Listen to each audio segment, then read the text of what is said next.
Patay ang isang 13 taong gulang na binatilyo sa isang sunog sa Cebu. Nagkasunog din sa Pasay at Maynila. At nakatutok si Mark Salazar. Madaling araw nang gisingin ang lagablab ng sunog ang mga residente ng Barangay Dulho, Fatima sa Cebu City. Ang mga natrap umakyat na sa bubong kasama ang ilang bata. Sa tulong ng flashlight ng mga residente, buwis buhay silang tumawid para makaligtas. Mata na mo, aso na. Kunya, nalisod na mo panghipos? Wala, wagin na hipos. Di na may agi atop, wala may kanaog dali. Di na may kanang atop, nataas kayo. Pero hindi pinalad ang isang 13 anyos na nasawi matapos hindi makalabas sa kanilang bahay kung saan nagsimula ang apoy. Around 3:50 in the morning, hindi na nakita yung 13-year-old boy. That prompted the adoptive father to ask the assistance of the firefighters na kanilang anak ay na-missing. Inaalam pa ang sanhi ng sunog na tumupok sa 32 bahay.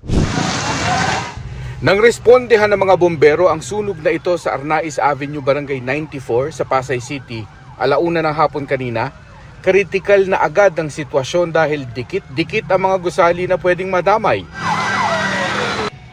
Kaya nga sa loob lamang ng mahigit 10 minuto, mula sa first alarm, idiniklara agad itong third alarm.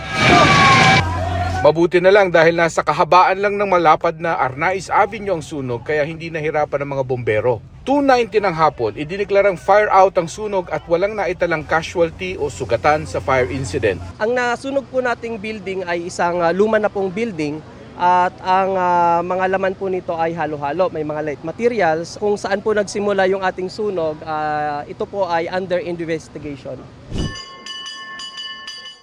Pagkatapos ng sa Pasay, siya namang pagsiklab ng sunog sa Moriones, Tondo, Maynila, pasado 2:00.